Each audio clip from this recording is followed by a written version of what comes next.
Assalamualaikum warahmatullahi wabarakatuh. Kami dari kelompok 5 dengan anggota Febriana Putri Rahmawati dan Happy Laila Suci akan mempresentasikan makalah kami dengan judul Landasan Teori Komunikasi dalam Teknologi Pendidikan. Pertama, saya akan menjelaskan mengenai pengertian komunikasi. Kata komunikasi berasal dari bahasa Inggris communication yang berarti sama.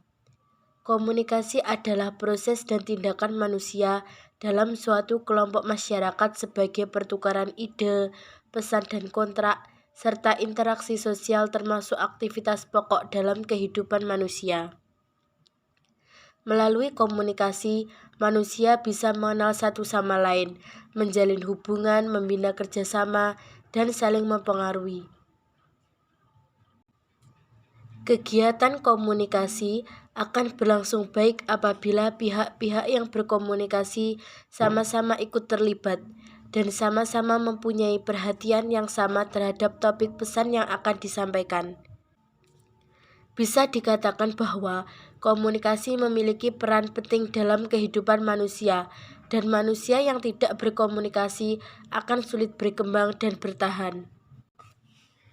Kemudian kedua akan menjelaskan mengenai unsur-unsur komunikasi. Secara umum, unsur-unsur dalam komunikasi dapat digambarkan menjadi 4 bagian. Pertama, komunikator. Komunikator yaitu pengirim pesan, baik perorangan ataupun lembaga yang bertindak sebagai penyampai atau penyebar pesan. Kedua, komunikan. Komunikan merupakan pihak penerima pesan. Komunikan juga dapat berupa perorangan atau individu dan kelompok, massa, serta lembaga. Unsur ketiga, pesan. Pesan yaitu materi pernyataan yang disampaikan komunikator pada komunikan, dapat berupa lisan maupun tulisan. Selain itu dapat pula berupa lambang-lambang gambar, warna atau isyarat-isyarat lainnya. Tetapi harus dapat dipahami oleh kedua belah pihak, baik pengirim maupun penerima pesan. Unsur yang keempat, media. Media merupakan saluran atau titisan dalam menyampaikan pesan yang ditujukan kepada komunikan, baik perorangan, kelompok, maupun massa. Ketiga, saya akan menjelaskan mengenai apa saja teori-teori komunikasi.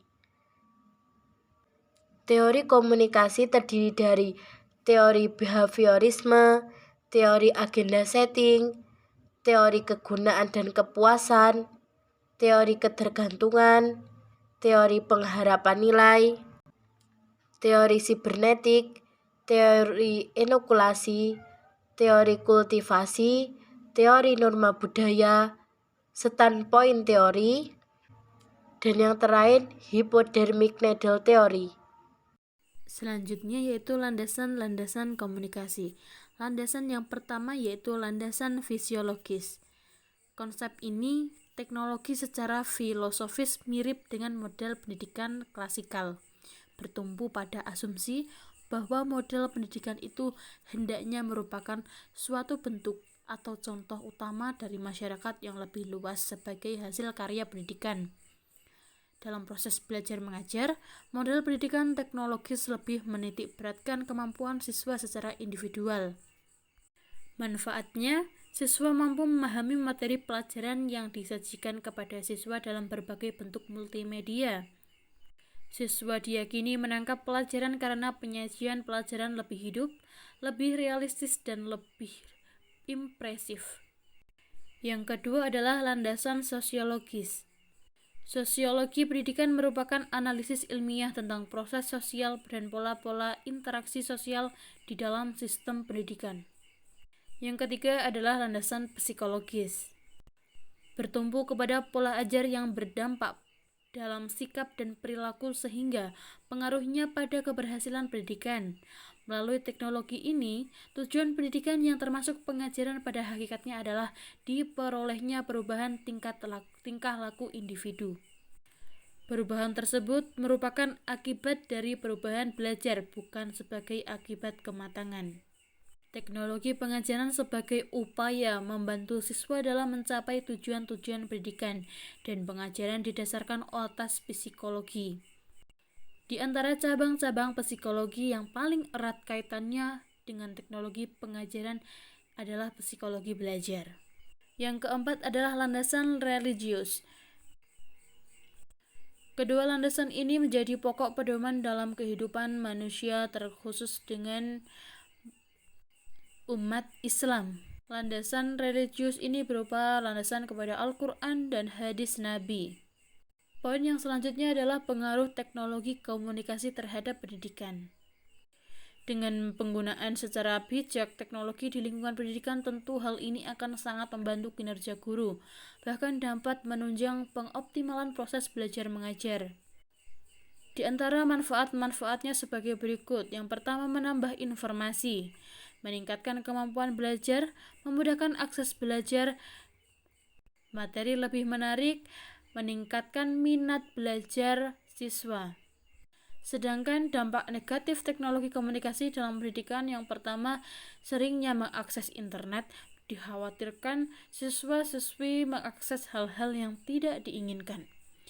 Pelajar atau mahasiswa menjadi pecandu dari keberadaan dunia maya secara berlebihan. Yang ketiga, menimbulkan sikap yang apatis pada masing-masing individu, baik siswa, mahasiswa, maupun pengajar. Poin selanjutnya yaitu penerapan teknologi komunikasi pendidikan. Dalam hal ini, pendidik atau lembaga pendidikan menggunakan aplikasi-aplikasi atau media pembelajaran seperti sarana untuk mempermudah pekerjaan dan pembelajaran. Di antaranya, media pembelajaran yang digunakan yang pertama yaitu WhatsApp Group. Yang selanjutnya bisa didukung oleh jasa teknologi seperti audio, telepon, dan e-learning. Media pembelajaran yang biasanya digunakan bertatap muka secara maya yaitu Google Meet dan Zoom. Yang lain biasa untuk mengakses yaitu berasal dari Google Classroom. Demikian yang dapat kami sampaikan. Apabila terdapat kekurangannya, kami mohon maaf yang setulus-tulusnya. Wabillahi taufiq wal hidayah, walhidayah. Wassalamualaikum warahmatullahi wabarakatuh.